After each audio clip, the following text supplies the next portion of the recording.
सहस्र मुख वाले शेष भगवान के अवतार श्री रामानुजाचार्य जी ने भक्ति पथ का उपदेश देकर संसार के उद्धार का महान प्रयत्न किया। गुरुदेव ने मंत्र देकर जिसे गुप्त रखने के लिए कहा था, उसका श्री रामानुजाचार्य जी ने मंदिर द्वार के सबसे ऊंचे भाग पर चढ़कर ऊंचे स्वर से उच्चारण किया ताकि सभी लोग श्रवण कर सकें। मंत्र ध्वनि को सुनकर सोए हुए लोग जग पड़े और 72 भक्तों ने उसे सुनकर हृदय में धारण कर लिया। इसलिए अलग अलग 72 पद्धतियां हुई।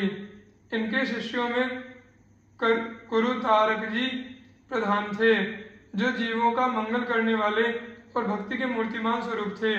दीन एवं शरणागतों का पालन करने वाले करुणा के समुद्र श्री रामानुजाचार्य के समान दूसरा कोई नहीं हुआ। श्री रामानुजाचार्य जी एवं श्री कुरुतारक जी श्री कुरेशाचार्य जी से संबंधित संक्षिप्त विवरण इस प्रकार है। श्री रामानुजाचार्य बड़े विद्वान, सदाचारी, धैर्यवान, सरल एवं उदार थे। ये आचार्य आलवंदार यामनाचार्य की परंपरा में थे। इनके पिता का नाम केशव भट्ट था। ये दक्षिण के तिरुपुदूर नामक क्षेत्र में रहते थे। जब इनकी अवस्था बहुत छोटी थी तभी इनके पिता का देहांत हो गया और इन्होंने कांची में जाकर यादव प्रकाश नामक गुरु से वेदाध्ययन किया। इनकी बुद्धि इतनी कुशाग्र थी कि ये अपने गुरु की व्याख्या में भी दोष निकाल दिया करते थे। इसीलिए गुरुजी इनसे बड़ी ईर्ष्या करने लगे, यहाँ तक कि वे इनके प्राण लेने तक को उतारू हो गए।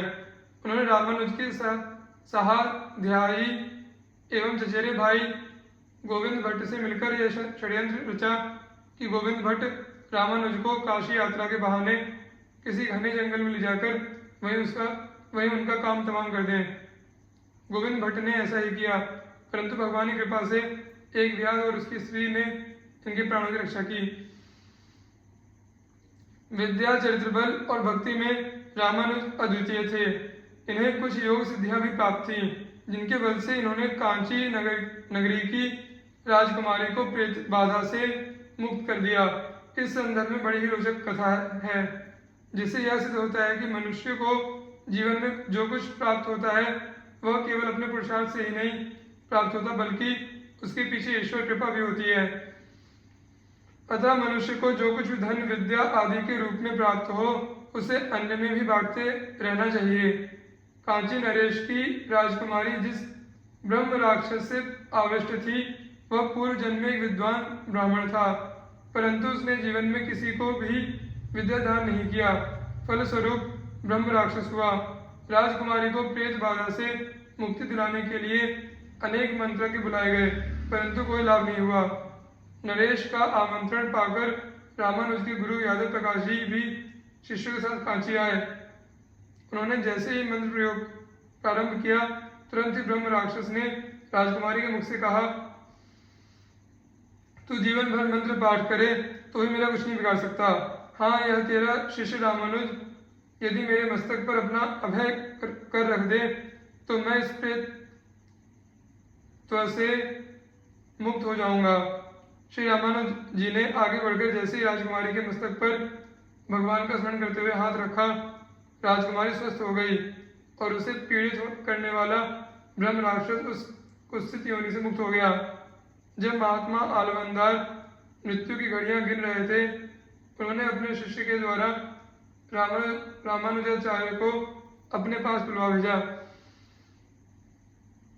परंतु रामानुज के श्रीरंगम पहुंचने के पहले ही आलवंदार यामुनाचार्य भगवान नारायण के धाम में पहुंच चुके थे। रामानुज ने देखा कि श्री यामुनाचार्य के हाथ की 3 उंगलियां मुड़ी हुई हैं। इसका कारण कोई नहीं समझ सका। रामानुज तुरंत ताड़ गए कि यह संकेत मेरे लिए है। उन्होंने यह जान लिया कि श्री यामुनाचार्य मेरे द्वारा ब्रह्मसूत्र, विष्णु सहस्त्रनाम और आलवंदारों के दिव्य प्रबंधम की टीका करवाना चाहते हैं। उन्होंने आलवंदार के मृत शरीर को प्रणाम किया और कहा, भगवान, मुझे आपकी आज्ञा श्रोधार्य है। मैं इन तीनों ग्रंथों की टीका अवश्य लिखूंगा अथवा लिखवाऊंगा। रामानुज के यह कहते ही आलवंदार की तीनों उंगलियां सीधी हो गई। इसके बाद श्री रामानुज ने आलवंदार की प्रधान शिष्य पेरिया नाम्बी से विधि पूर्वक वैष्णव दीक्षा ली और वे भक्ति मार्ग में प्रवृत्त हो गए। रामानुज गृहस्थ थे, परंतु जब उन्होंने देखा कि गृहस्थी में रहकर अपने उद्देश्य को पूरा करना कठिन है, तब उन्होंने गृहस्थ का परित्याग कर दिया और श्रीरंगम जाकर यतिराज नामक सन्यासी से सन्यास की दीक्षा ले ली। श्री रामानुजाचार्य जी के सन्यास ग्रहण की घटना भी बड़ी विलक्षण है, जिससे यह सिद्ध होता है कि साधक के जीवन में आने वाली प्रतिकूलताएं उसके अध्यात्म पथ पर आगे बढ़ने के लिए सोपान बनाती है। आचार्य श्री की पत्नी इनसे ठीक प्रतिकूल स्वभाव की थी। श्री रामानुजाचार्य जी श्री यामुनाचार्य जी से वैष्णव दीक्षा लेना चाहते थे, परंतु ऐसा संयोग बने उससे पूर्व श्री यामुनाचार्य जी महाराज परम धाम को प्रस्थान कर गए। अतः आचार्य श्री ने उनके 5 प्रमुख शिष्यों श्री कांची पूर्ण जी, श्री महापूर्ण जी, श्री गोष्ठी पूर्ण जी, श्री शैल पूर्ण जी और श्री मालाधर जी से 5 उपदेश ग्रहण किए और उन्हें गुरु माना। एक दिन उन्होंने अपने गुरु श्री कांची पूर्ण जी महाराज को अपने घर पर भगवान का भोग लगाने और प्रसाद ग्रहण करने के लिए आमंत्रित किया और अपनी पत्नी तंजमांबा से प्रसाद तैयार करने को कहा।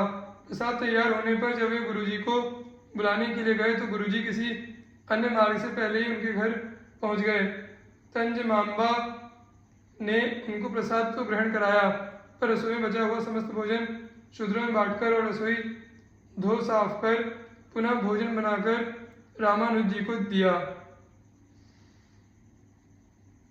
रामानुज जी ने जब इसका कारण पूछा तो तंजमांबा ने कहा कि कांची पूर्ण जी हीन जाति के हैं, अतः उनका उच्छिष्ट मैं आपको नहीं दे सकती। पत्नी के मन में गुरु के प्रति इस प्रकार के भाव जानकर रामानुज जी मन ही मन बहुत दुखी हुए। बात यहीं पर समाप्त हो जाती तो भी ठीक था, परंतु तंजमांबा ने तो संभवतः इनके गुरुओं को अपमानित करना अपना स्वभाव ही बना लिया था। एक दिन उनके दूसरे गुरु श्री महापूर्णाचार्य जी महाराज की पत्नी कुएं पर जल भरने आई। तंजमांबा भी जल भर रही थी। संयोगवश इनके घड़े का कुछ जल छलककर तंजमांबा के घड़े में पड़ गया। फिर क्या था, तंजमांबा ने गुरु पत्नी पर कुवाचियों की झड़ी लगा दी। बेचारी गुरु पत्नी कुछ बोल न सकी और घर जाकर सारी बात श्री महापूर्ण जी महाराज से बताई। श्री महापूर्ण जी महाराज ने उन्हें सांत्वना दी और चुपचाप उनको साथ लेकर कांची से श्रीरंगम आ गए। जब रामानुज को इस बात की जानकारी हुई तो उनके दुख का पारावार न रहा। इसके बाद घटी एक अन्य घटना ने तो उनके गृहस्थ जीवन में विराम चिन्ह लगा दिया। वह यूं कि एक दिन ये भगवान वरद राज की सेवा में गए हुए थे। उसी समय एक भूखा गरीब ब्राह्मण इनके घर आ गया। तंजमांबा ने उसका सत्कार करना दूर ऐसी कड़ी फटकार लगाई कि वे बेचारे ब्राह्मण देवता अपने भाग्य को कोसते हुए उल्टे पांव भाग खड़े हुए।